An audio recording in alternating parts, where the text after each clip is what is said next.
Good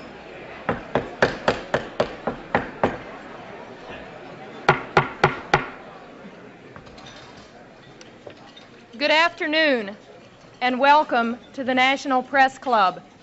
I'm Vivian Valberg, president of the club and correspondent for the Daily Oklahoman. I want to welcome all those National Press Club members and guests who are in our audience today, and also those listening to this luncheon live over the more than 260 stations of the National Public Radio Network. In addition, this luncheon will be carried on a delayed basis by the more than 1,100 cable television stations affiliated with C-SPAN, the Cable Satellite Public Affairs Network. If you have questions for our speaker, and I hope that you will, please write them on the cards which are at your table and send them up to me. I'll ask as many as time permits. You should know that our speaker next Monday will be Senator Robert Dole, chairman of the Senate Finance Committee. And on Thursday, our speaker will be Alan Newharth, chairman and president of the Gannett Company, which has just introduced a new national newspaper. Now for the introduction of our distinguished head table guests. If you will withhold your applause until I've finished introducing them all, and if they would stand as I call their names. The Washington Bureau Chief of the Scripps League newspapers who organized today's luncheon, Lee Roderick. The United States Deputy Chief of Protocol, Thomas Nassif. The Minister of Trade of the Philippines, His Excellency Roberto Ungpin. National Editor of Hearst Newspapers, Joseph Kingsbury Smith. The Assistant Secretary of State for East Asian and Pacific Affairs, the Honorable John Holdridge. The Ambassador of the Philippines, His Excellency Benjamin T. Romualdez. Publisher of the Washington Times, Jim Whalen.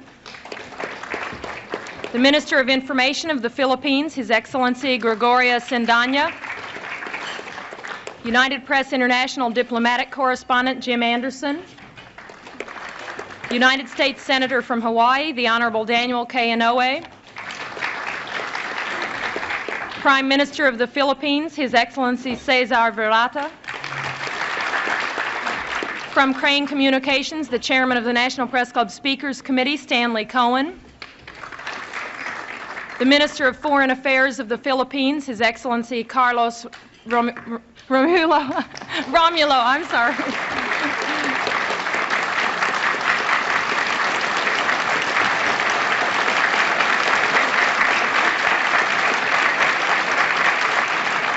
The Associated Press Diplomatic Correspondent, George Guetta. The Minister of Defense of the Philippines, His Excellency Juan Ponce Enrile.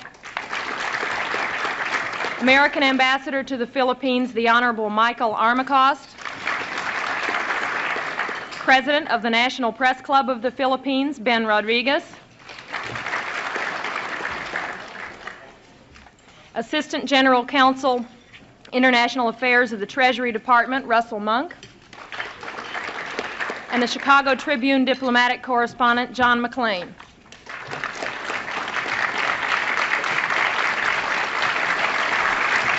Thank you.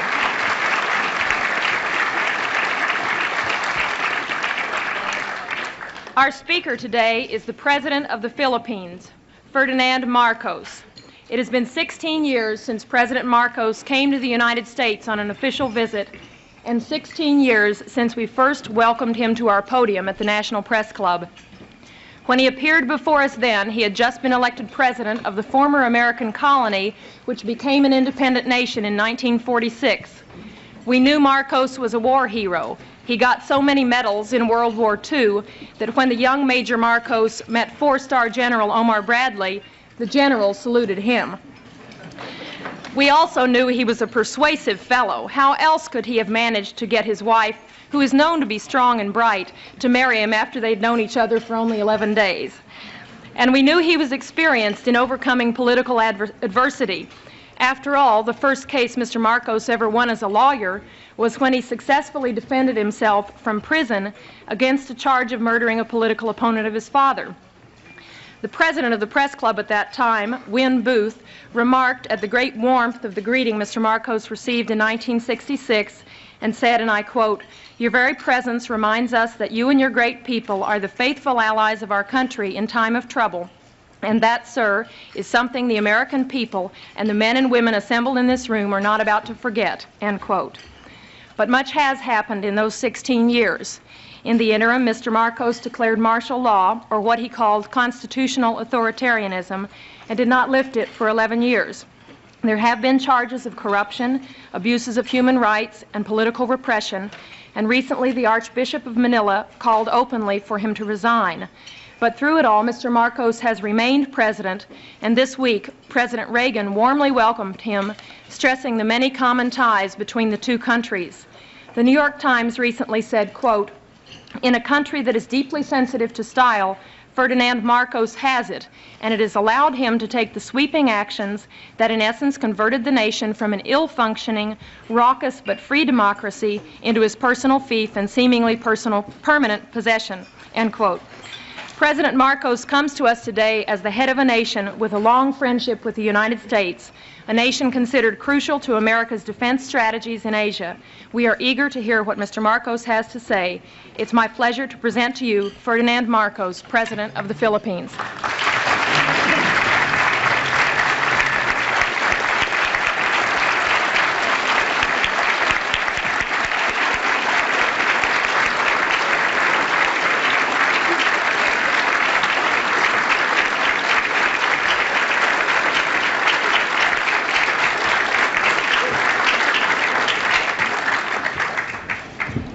Thank you very much, Madam President. Distinguished guests, my friends. It certainly is gratifying that in the course of my present visit to the United States, I should once again be accorded the opportunity to meet with the people who understand me or misunderstand me most. I'd like to thank all of you. I remember that our relationship, the relationship between the two countries can be opened up at one of 2 points by the historian or the curious investigator into world events. One, the military, which was Admiral or then Commodore Dewey, sinking the Spanish fleet under Montojo on May 1st, 1898 in Manila Bay, and with the help of the Filipino revolutionaries under General or President Emilio Aguinaldo, who then proclaimed the first Philippine Republic. Incidentally, President Emilio Aguinaldo was the grandfather of Prime Minister Cesar Virata, who is here. My grandfather only commanded the revolutionary forces. We have changed places since then. Either that point of entry is chosen or the more sedate commercial one 100 years back. 1796, the brig Astrea, sailing out of Salem, Massachusetts, towards Lisbon, and then to Manila, selling her wares there for 5 months, carrying that amateur and self-taught mathematician and navigator, Nathaniel Blow-Ditz, whom you must have heard, who later in 1806 authored The Practical American Navigator, for he had discovered the simple way of determining longitude through the long voyage across the Pacific. The American government bought the rights after 2 editions, and it has become standard text for all those who study salesmanship from Kings Point to Annapolis.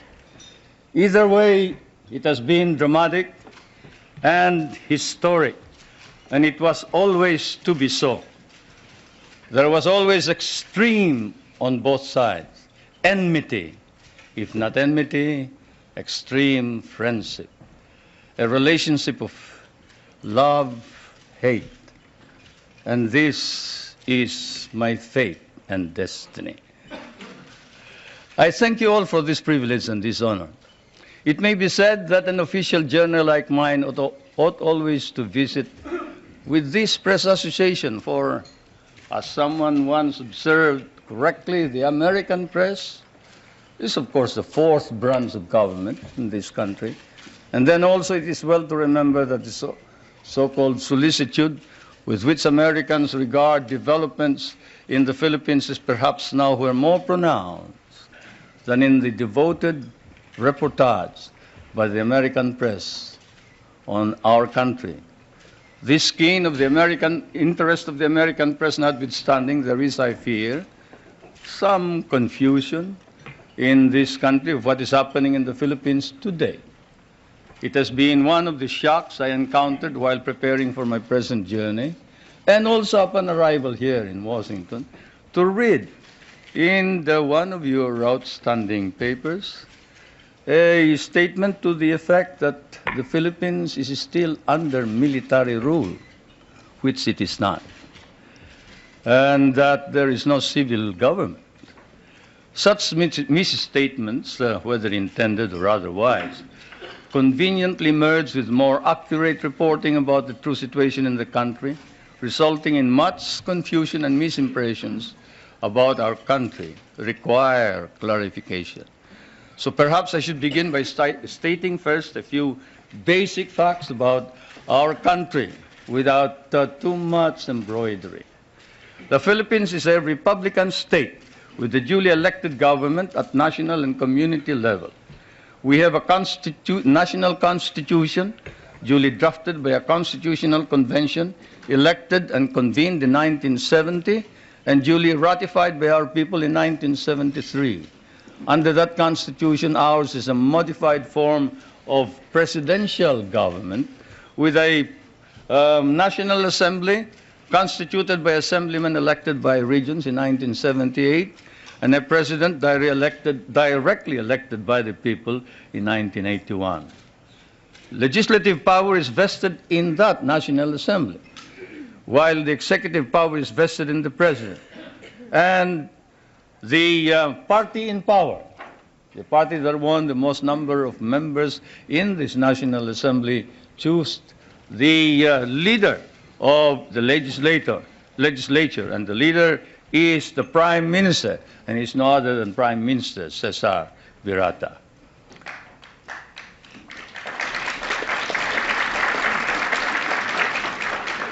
We have an independent judiciary which is under the full supervision of a Supreme Court. While it is claimed that human rights are not protected by the courts, or that civil rights are not duly enhanced by the Constitution, because there is no way of seeking, say, the remedy of a writ of habeas corpus.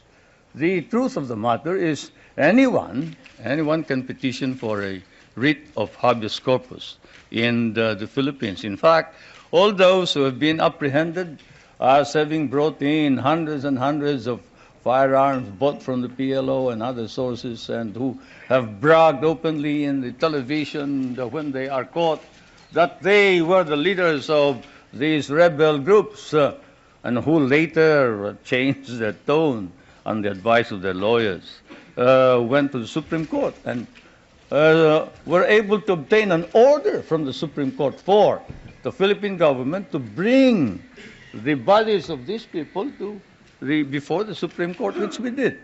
There is not a single man who has filed a petition for a writ of habeas corpus who has not been able to compel the government to bring the body of all those petitioners to the Supreme Court. In fact, the Supreme Court ordered an investigation on the allegations of torture, and the results were negative. The doctors testified that they examined all of these persons, all these petitioners, during the period of confinement, and they never complained about any mistreatment or torture. And some indiscreet remark indicated that this was merely said on the advice of the lawyer as a preparation for defense in the criminal trial. Now let's review the overall measures. All measures that have been issued by the President were issued at his instance alone? No. They are issued after a meeting of what is known as the party caucus. You who have studied constitutional law know that in a modified parliamentary or presidential form of government, the President actually doesn't make the decisions. He may lead the party, and therefore in the caucus, he may exert influence in the caucus, but the caucus decides what is going to happen. What is the policy to be adopted? In fact, our Constitution institutionalizes this procedure and states that the program and policy of government shall be adopted by the cabinet, submitted to the President for approval, but shall be responsible to the members of the National Assembly or the Batasang Pambansa, and for which the Prime Minister must stand. If he is rejected, then he must quit. He must resign, and a new Prime Minister must be appointed. Now, all cases are appealable to the Supreme Court, including cases of security against the state. We have a system of local government and administration throughout the country. In all, there are 73 provinces, 60 cities, 1,502 municipalities, 42,000 barangays, in each of which there are regular elections. Barangays are the villages. We just had elections this year. The election for president occurred in 1981. Under the Constitution, the people have a right of recall. They can recall anyone who has been elected by 1/5 of all the voters who voted in the last elections. A vote of 1/5 will suffice to call a new election for any given post. Our Constitution likewise provides for a Bill of Rights, which guarantees protection of the political and civil rights of all individuals, regardless of color or creed. Incidentally, that statement allegedly made by Cardinal Sin has been denied by Cardinal Sin.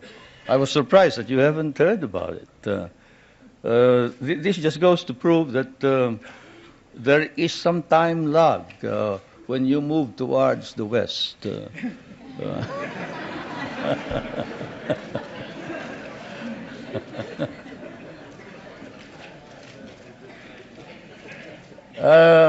Cardinal Sin, when he arrived in the Philippines,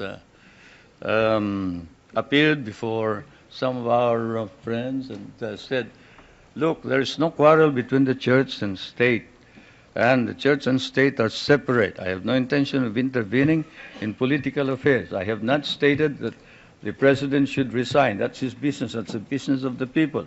He was elected by the people, and I'm not about to say anything about this. That's why I'm surprised that here you make much of it. But I suppose that's part of news. It's good copy. Can you imagine asking the president to resign? That's by constitutional mandate. Social justice is a matter of national policy and a priority objective of government. And this is why one of the first reforms was land reform. You know, when I proclaimed martial law, I didn't proclaim martial law alone. It is made to appear as if I just signed the decree and said, I impose martial law on each and every one of you. No. I asked the legislature to please pass a law proclaiming martial law because there was anarchy in the country. Now, let me say this. The opposition was strong, and they were members of the Security Council, and somehow they adopted a resolution which required that there be a unanimous vote for the armed forces to be able to move. And therefore, the armed forces was immobilized. At the same time, I asked the opposition party to come and join me in a coalition government. I offered one half of the cabinet. And of course, they laughed at me and said, why should we join you? We're going to take over the government. By the time you are through with the exercise, you're dead, politically and otherwise. So, and they refused to join me. I asked the advice of the judiciary.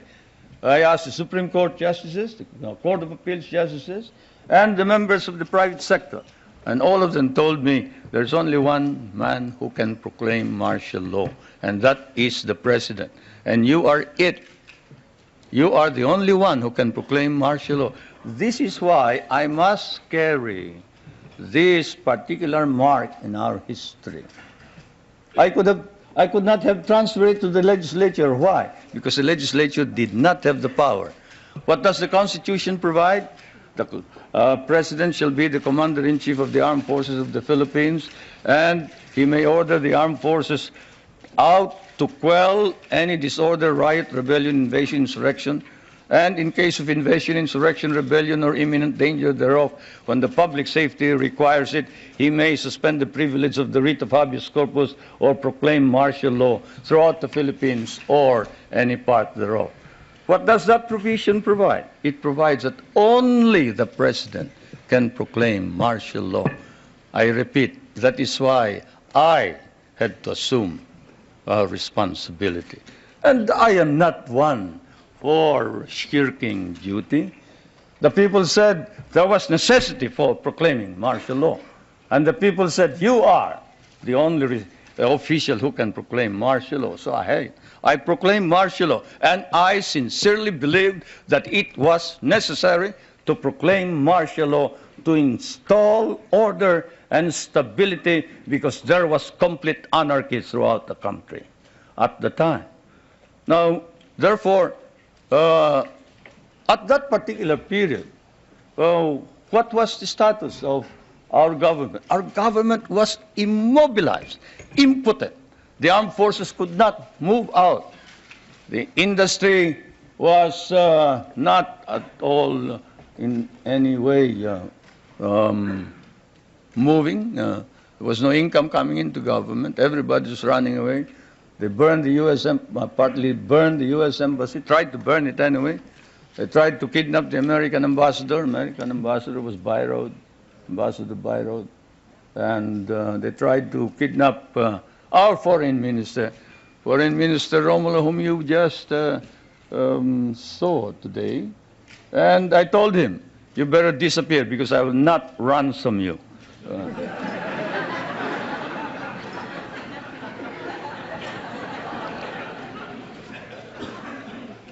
But whatever it is, they burned the Manila International Airport, they bombed the Supreme Court, they bombed the Constitutional Convention, they bombed the City Hall, they burned part of Malacanang Palace, they attempted to kidnap my children, they attempted to kill the President 8 times. There was, of course, an attempted assassination against the First Lady. You all know about that. And this required that I immediately act on it, and so I did. Now, we established land reform. We were fighting a group known as the Hukbalahap, Hukbong Nagpapalaya ng Bayan. It was socialist inclined. It was leftist. But they were friends of mine because we had fought in the Second World War together. And so I approached them and I said, look, I'm going to establish land reform. If you're fighting for land reform against the feudalistic agrarian system, then you must join me. And they did. I want to introduce to you the leader of that rebellion, who is now present and is a part of the government, Mr. Luis Taruk.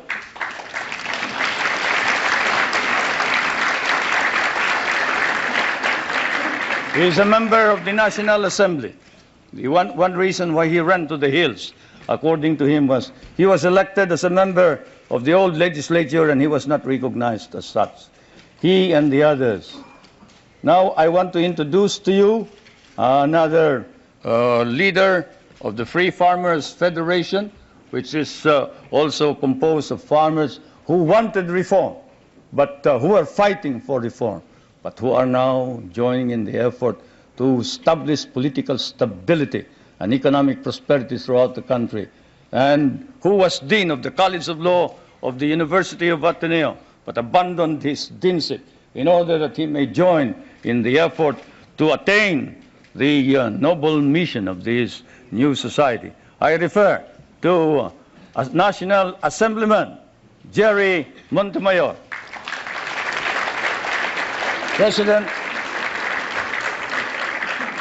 President of the Federation of Free Farmers of the Philippines.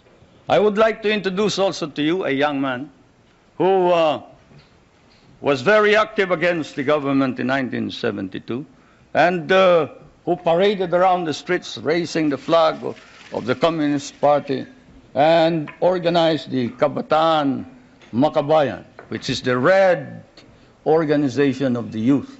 And this man is Nilo Tayag. Is he here? Anyway, he is somewhere around here. But they have all joined, all these activists, to prove to you that all these stories about our being oppressive against our enemies and our friends, they've all joined the government to help reform and drive out all the corrupt people in the government. We have an ombudsman. We are the only country with an ombudsman. You know what an ombudsman is. He is the officer who watches over the corrupt officials of government. And this man has charged more than 1,000 officers and employees and sent most of them to jail. Is Justice Pamaran here? He must be somewhere around. Where's Justice Pamaran? There he is. There's the ombudsman.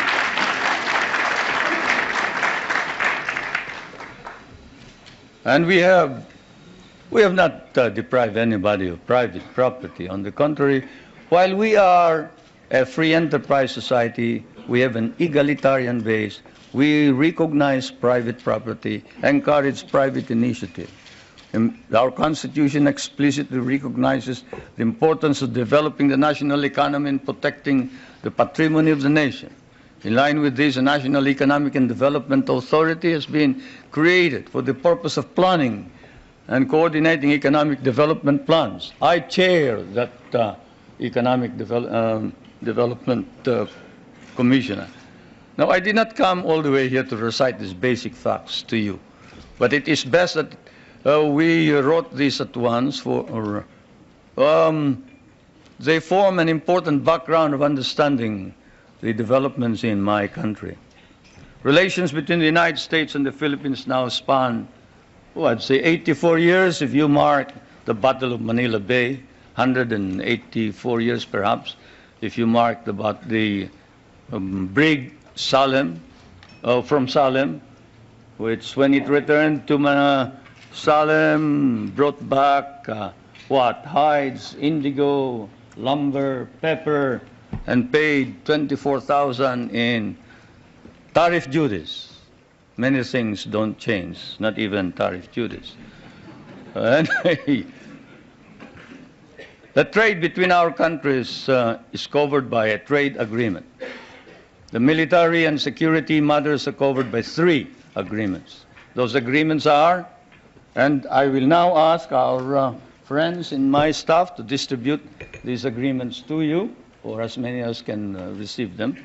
These agreements are the Mutual Defense Pact, the Military Assistance Agreement, and the Military Facilities Agreement, which is due for review this coming year. President Reagan and I have agreed with the members of our cabinet that the review will start in April, probably we'll finish it by August. Through it all, our relationships develop in a way unique to nations so disparate in size and circumstances and so distant from each other.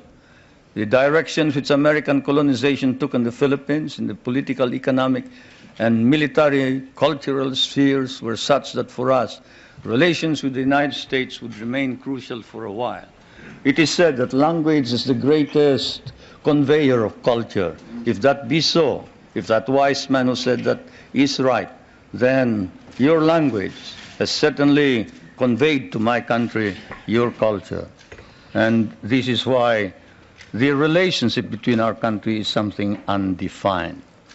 Our interests may have diverged in the period after our recovery of national independence in 1946, but this relationship has endured. And the question that is often asked is, does the Republic of the Philippines differ from the American Republic? Yes and no. It doesn't differ in the sense that it is democratic, but it differs in the sense that we have a prime minister, and in the sense that we try and make the legislature and the president or the executive work together. We cannot afford any stalemates. We cannot afford any delays. It is a modified presidential form of government, while yours is a complete and pure presidential form of government. Why did we change this? Because we cannot afford stalemates and deadlocks. Yours is a strong economy and a military power. Ours is a weak country. We cannot afford to delay and postpone decisions pending the debates between Congress and the President or the Prime Minister. The poorer third world countries cannot. And so, my friends, that is the situation. I am now going to ask also that my staff distribute to you the social and economic indicators of my country in showing to you the dynamism and the vitality of our economy. We have changed our economy such that we hope to be able to be self-sufficient. We were importing rice before. The last time we imported rice was in 1976, 77. We paid $500 million for that price. Today, we are exporting rice to our neighboring countries. And the per capita income was about $200. Now, it is more than $800 per capita income. The gross national income has increased 5 times. I need not go any further. I'll wait for the questions, and now I am ready for interrogation.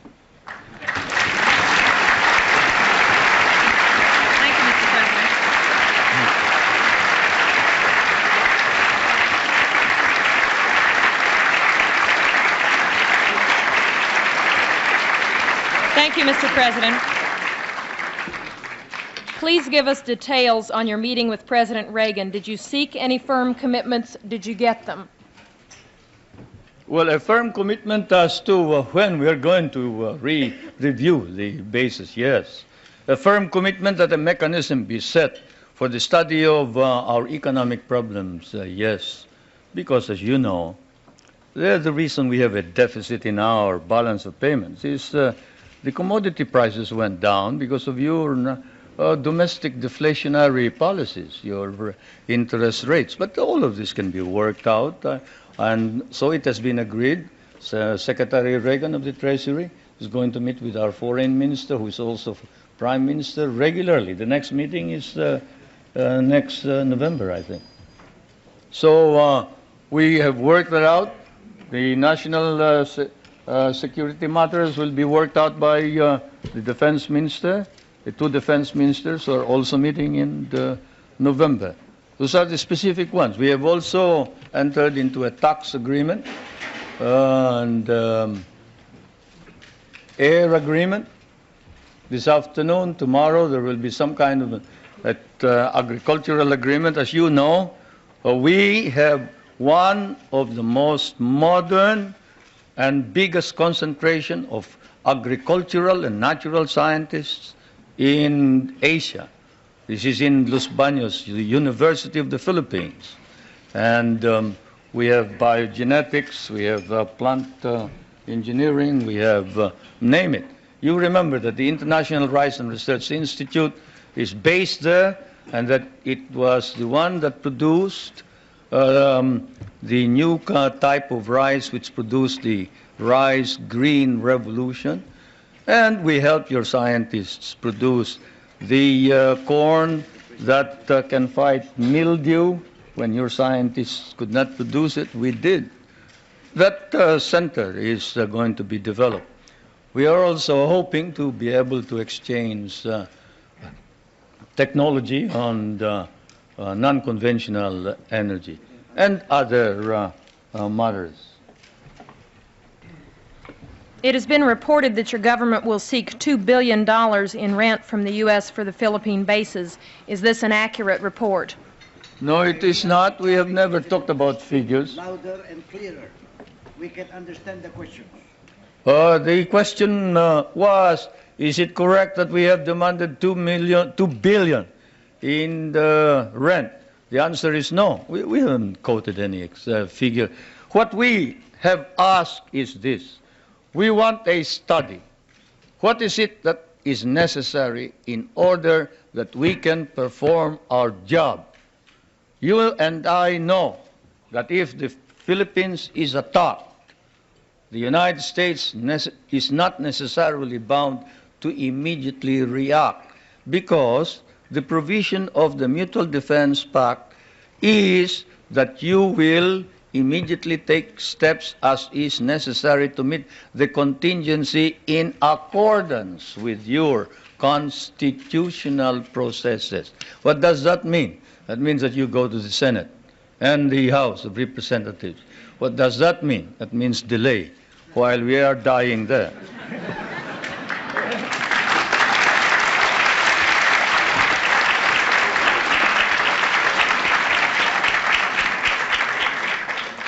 Most of our allies in Europe, concerned about resisting communism, give the U.S. free bases and even share the cost. Why shouldn't we expect the same kind of cooperation from the Philippines instead of demands for more rent? Well, for one thing, you haven't exactly paid for what we lost in the last war. If we must make an accounting, 75% of our cities were devastated in the last war. We lost 1 million men. Shall I quote you the statements of Roosevelt and MacArthur that every Carabao will be paid for? Shall I tell you that the veterans who were inducted into the USAF, the United States Armed Forces of the Philippines, of the Far East, your armed forces, were paid only 1/2 the salary of your soldiers? Shall I tell you that we almost turned communists because you refused to recognize us?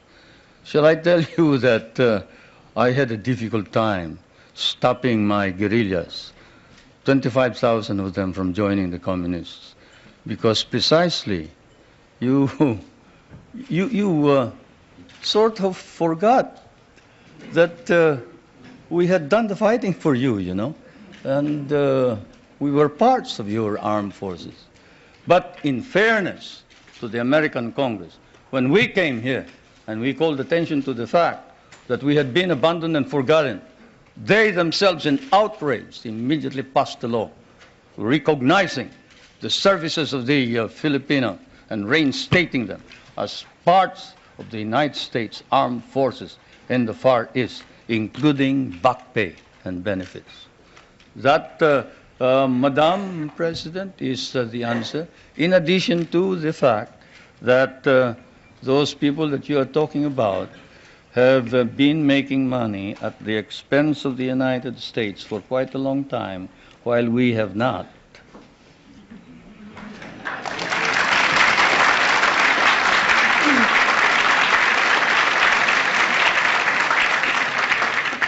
After the attack on Pearl Harbor, U.S. bases in the Philippines could not be defended. Why should we expect that in another war these bases would be more reliable? That's one of the questions that I wanted to find out.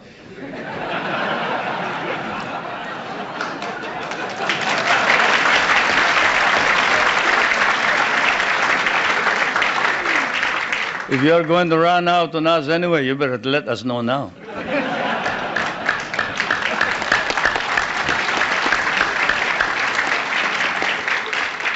Is it true President Reagan has not raised with you any concern about repression and human rights? Well, he sort of spoke of the fact that we have all this constitutional provision. But we did speak of the fact that we must maintain and enhance human rights in general. But this fault finding that we found in some of these reports before isn't there. There is this open-mindedness and fairness which we expected of America and the Americans. The Americans that I know, the Americans who fought beside me, the Americans who bled with me in many a battlefield, was a fair man. He was a just man. He was a courageous man. He was a man who saw right and did right. And it is not fair to accuse the Philippines of any violation of human rights when there has been no violation. Though if there has been any violation, we punish those who have violated. And I now ask that this particular writing of one of the most celebrated figures, who claims to have, at the beginning of the campaign against my government, claims to have been maltreated by some of the military men, now reports exactly what happened. I ask that my staff distribute the letter of Herrera, Trinidad Herrera. You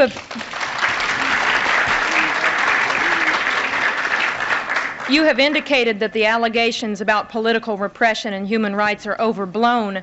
How then do you explain the findings of the international independent group Amnesty International, which documented cases of torture, disappearances, and illegal detention?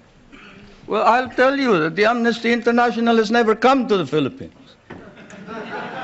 That's why all they talk about is something that they obtained hearsay. Let's give one specific example. Father Abedicio, a famous case. Father Abedicio is supposed to have disappeared. He is a member of the clergy in the Philippines. He's a Filipino. He disappeared and we couldn't locate him. Not even my best intelligence officers could locate him. And what did we discover after 6 months? We discovered he had run away with somebody who claimed to be a nun, and he was in Germany.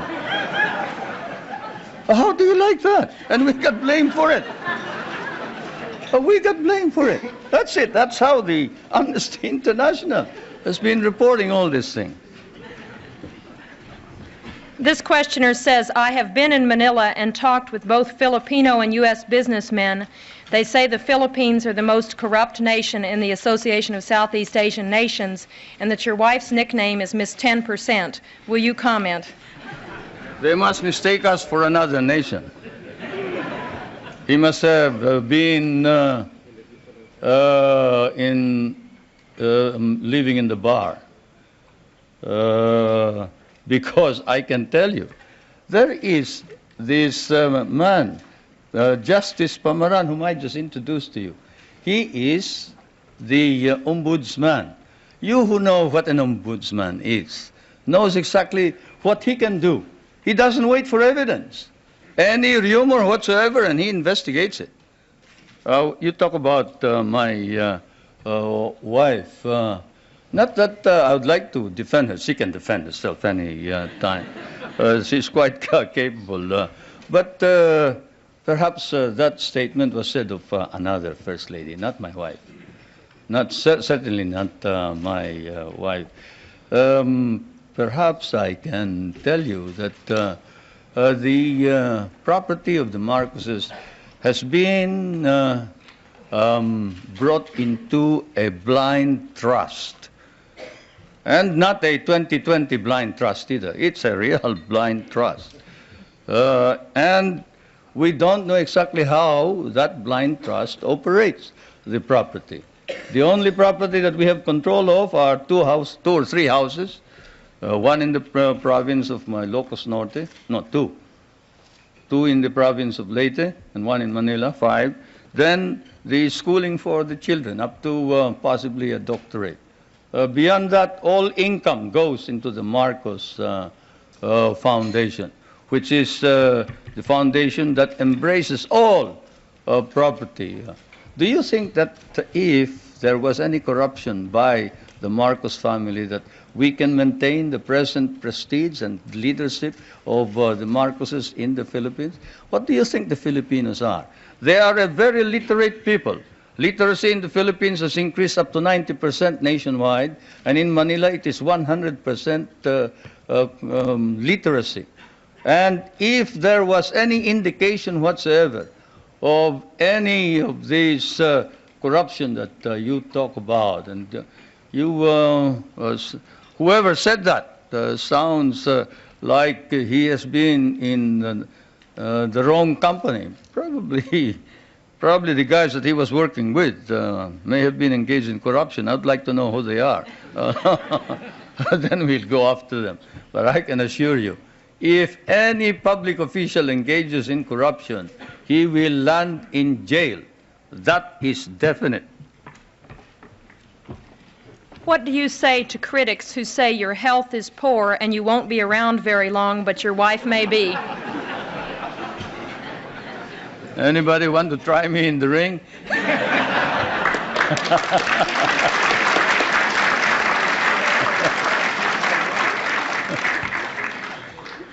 Yeah.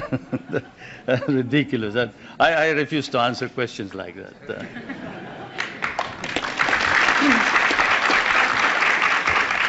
Two related questions. You are indeed a family man. Your wife, your daughter, your brothers are all government officials. Do you think the next president of your country will be a Marcos, and would you like for your wife to succeed you as president? No, no. The problem here, of course, is that one, you do not understand the Philippine politics. You see, first of all,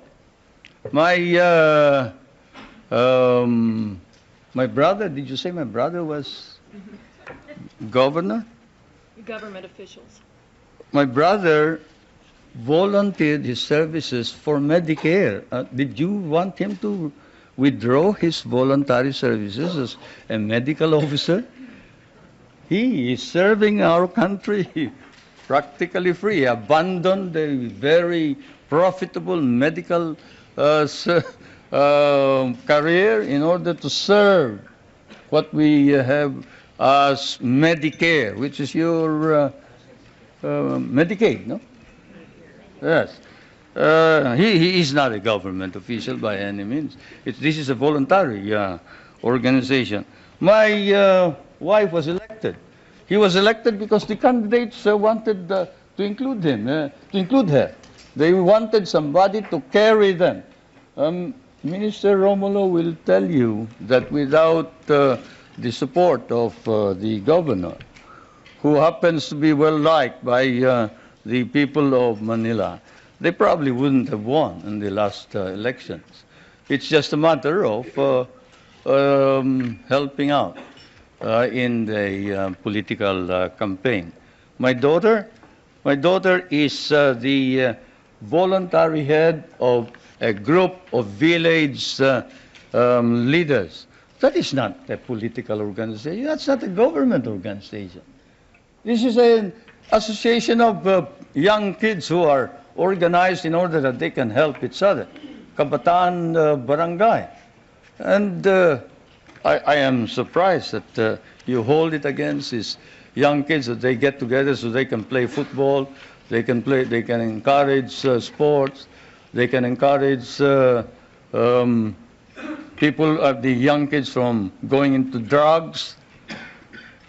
Don't you think that you should also organize something here in the United States and get somebody to stop the young kids from going into drugs and instead go into sports? Well, that's what they're doing.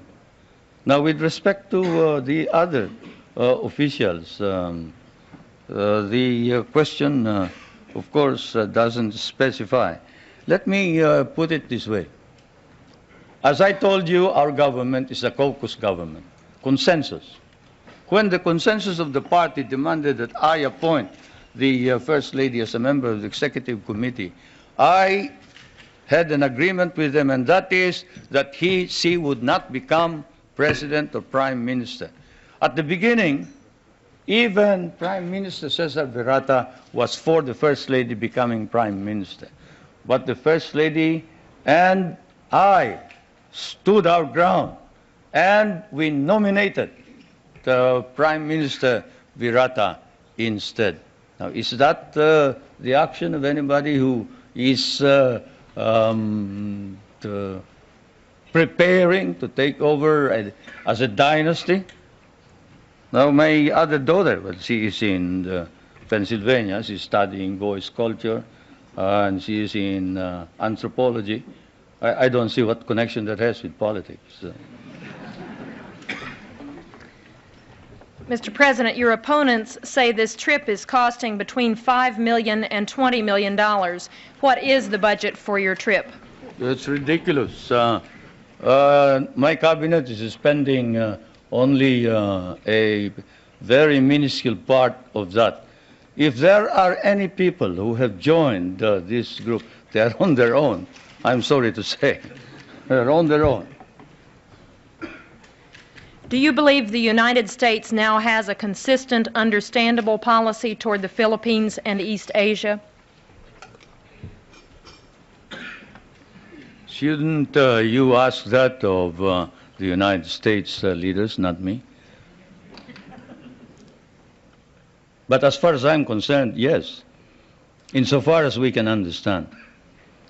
What I see is a resurgent American nation under a new leadership, trying its very best, earnestly trying to arrest decline and slide in prestige and in policy, in domestic and foreign policy.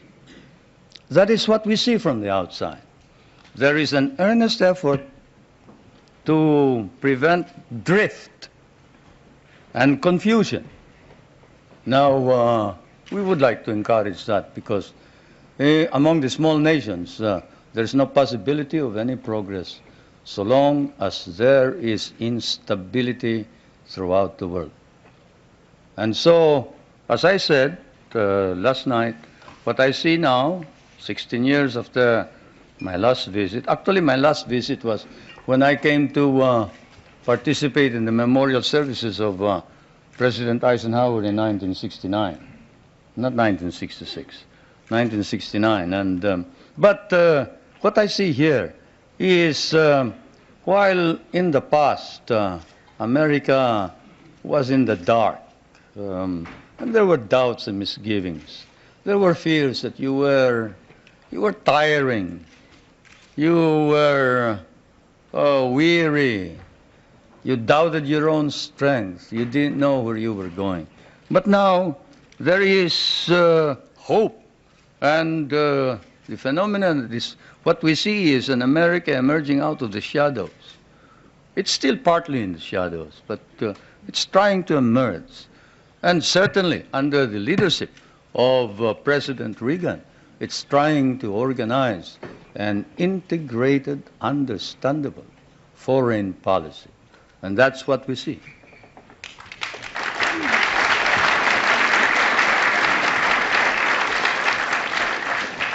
There is widespread malnutrition in the Philippines, and only 1/3 of your labor force has regular employment. Given this, how do you justify the prosperity in which you, your family, and friends live? You must like us, the way you ask those questions.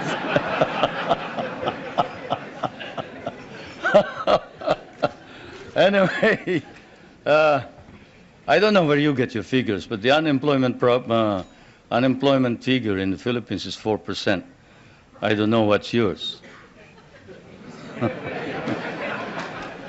I do know what's yours, but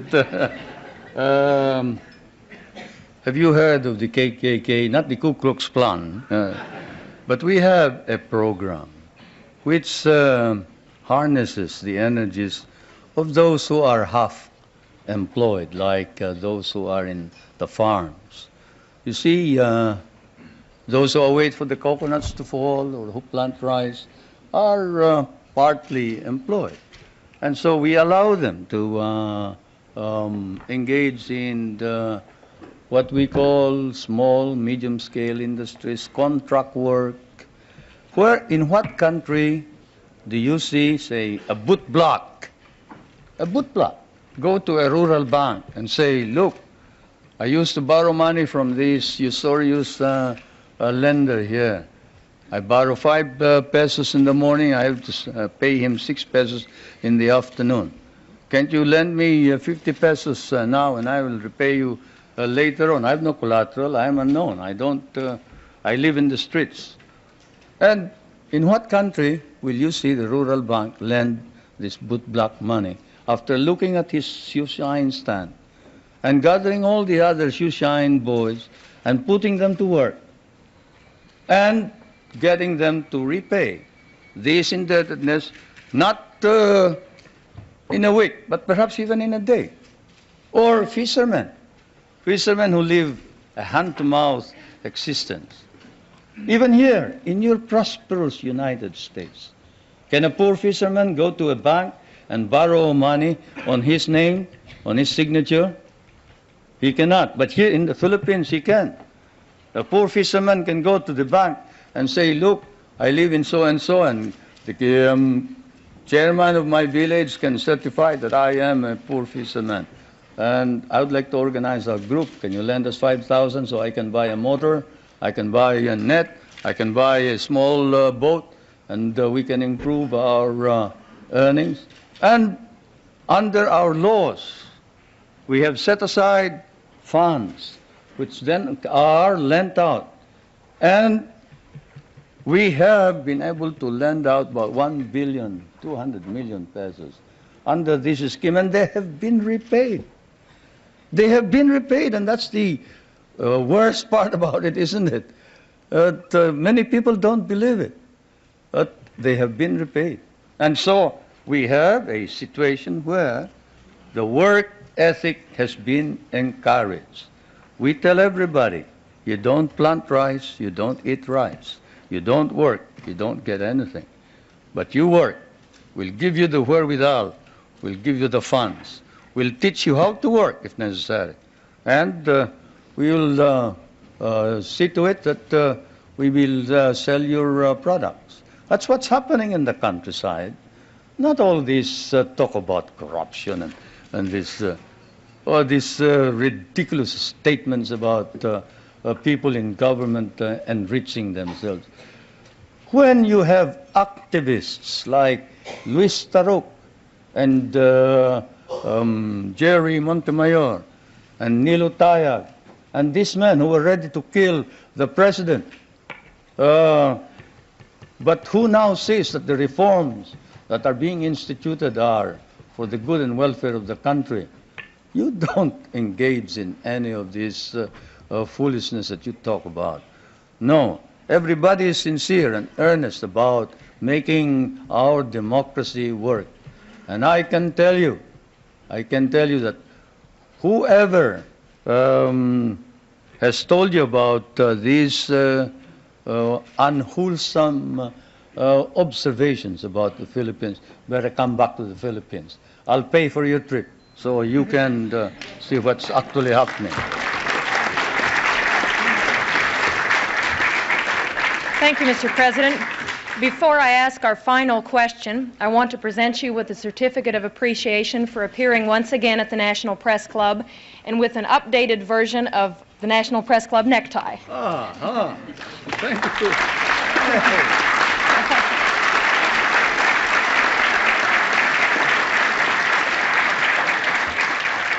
And now our last question. Is it really true, as your biography states, that you were born in a thunderstorm?